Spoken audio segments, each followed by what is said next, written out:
Hello everyone and welcome to another video related to Agile and Scrum practices.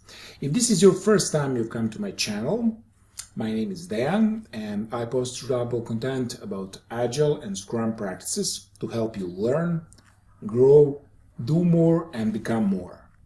So a small thing that you can do to help us reach more people is just hit that like button real quick and be sure to subscribe, and let's get into it.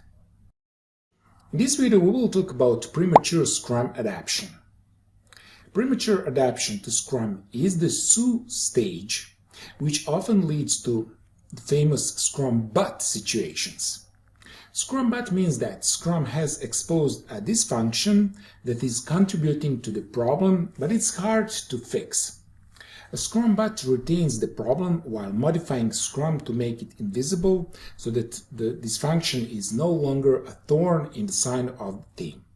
A common example of premature adaptation of Scrum is that a team will look at the Scrum events and decide that they won't work for them. Sprint planning meetings get shortened or don't include the whole team and result in sprint backlogs that contain more work that the team can handle. Daily Scrum meetings become status meetings, or worse, these meetings are removed from the schedule.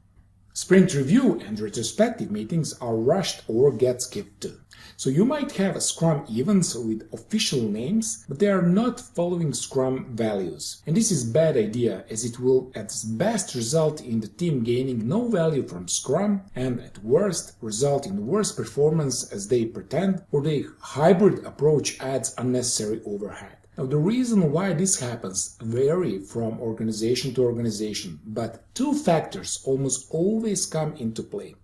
First one, any change is hard and requires work and learning. In times of stress, people easily revert to the old familiar behaviors. And also Scrum is easy to learn but difficult to master. It's like playing a chess where you know how to play, but when you are playing with an experienced opponent, you soon realize that you don't know how to deal with it. So there is much more to Scrum than simply organizing some of the Scrum events. Everyone on the team needs to be disciplined about making sure that they are doing what they can to help the process work well. And the second factor is to adapt Scrum practices before you adopt Scrum. The practices will help you understand and internalize the new way of working. Resist the temptation to customize Scrum until the team has a sense of how the practices add value and support Scrum principles. I truly believe if you follow Scrum by the book, literally by Scrum the guide, for 4 to 6 sprints at least,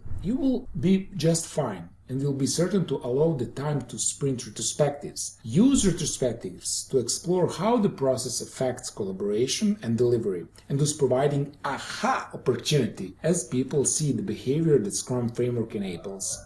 If you truly believe that you understand Scrum values, feel free to adapt out of the box. Since Scrum is a very different way of working that most organizations are used to, most teams need the practice to understand the value of Scrum practices. While not essential to satisfy adoption, having a good baseline to adapt from is best. Thank you for watching.